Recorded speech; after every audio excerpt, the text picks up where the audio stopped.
Assalamualaikum warahmatullahi wabarakatuh. Kaum muslimin, muslimat, dan seluruh warga bangsa Negara Kesatuan Republik Indonesia yang dirahmati oleh Allah. Sekarang ini kita harus mulai qanaah. Qanaah itu menerima keadaan yang Allah sudah berikan ujiannya saat beberapa tahun yang lalu dengan datangnya COVID. Maka ketika ada upaya-upaya kewajiban seorang pemimpin melakukan penyelamatan kepada rakyatnya, jangan dipandang dengan sebelah mata. PPKM atau pembatasan kegiatan masyarakat yang dianggap sebagai darurat ini sebuah langkah penting karena di Indonesia jumlah penularannya semakin tinggi. Kalau hanya tertular saja nggak ada persoalan, tetapi yang meninggal sudah semakin nyata. Jadi bukan katanya lagi. Mulai dari Mbak Rahma, sahabat-sahabat saya, setiap hari meninggal. Mas Budi Jarot, kemudian Mas Arifin di Surabaya, bahkan tetangga saya ini di Sendanguo hampir setiap hari 2, 3, bahkan 12 orang. Ada yang ketahuan meninggal di rumah sakit, ada yang meninggal di rumahnya sendiri. Untungnya saja di Semarang ini ada seorang babin yang saya nilai hebat, namanya Asnawi. Pangkatnya kalau dulu itu pembantu Letnan 1, sekarang namanya apa saya lupa itu kalau di kepolisian. Nah dia mengangkat sendiri karena orang takut, menyucikan sendiri, membela, mensolati sendiri, bahkan ngangkat jenazah pun dia lakukan. Karena apa? Masyarakat ketakutan. Ada satu keluarga yang meninggal, keluarganya aja cuma nangok-angok di depan pintu, nggak berani jenazahnya ditaruh di depan pagar di luar. Ini real, ini nyata.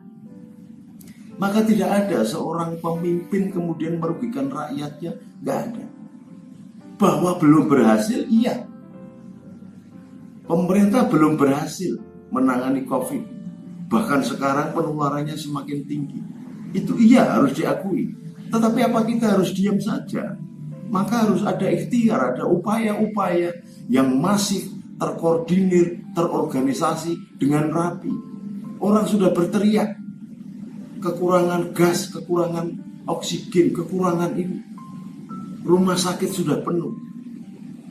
Maka bahwa ketika diperlakukan PPKM, ada kekurangan kesempatan untuk berusaha, kesempatan untuk silaturahmi, bahkan kesempatan untuk berpesta agama atau ritual agama, sholat id yang barangkali tertunda, sholat idul adha yang tertunda, meskipun itu diperintahkan oleh Al-Quran, inna a'tainakal kausar fasholli lirabbika wanhar inna sani'aka huwal abtar. Tetapi dalam kondisi yang darurat, Rasulullah pernah memberlakukan ketika hujan saja, hujan besar, umatnya boleh tidak sholat di masjid.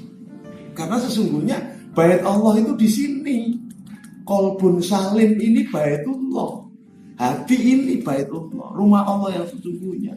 Dan rumah Allah yang lain di hamparan seluas bumi ini adalah rumah Allah. Jadi kita bisa sholat di mana saja. Saya tidak memberikan klasifikasi bahwa ini hanya sholat sunnah muakkadah atau sunnah atau, tetapi keadaan darurat apapun boleh dilakukan.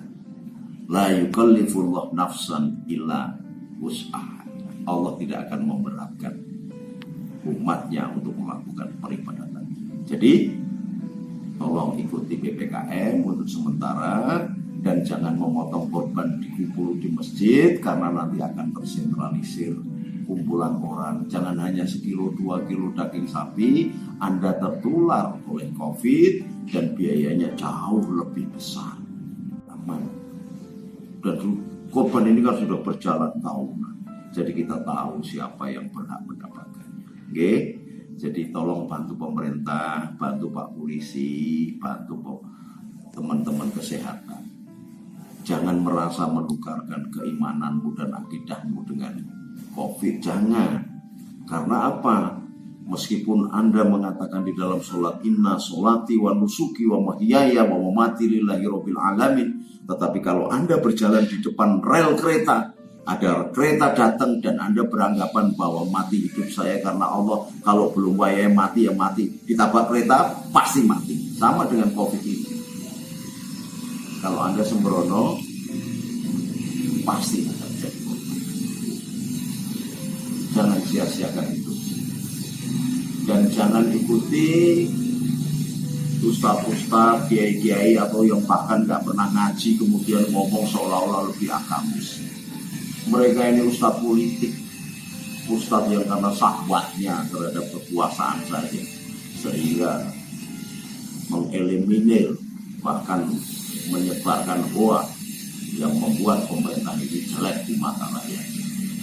Saya yakin kok pemerintah ini baik dan semuanya berniat baik, hanya saja belum berhasil, dan ini adalah cobaan dari Allah.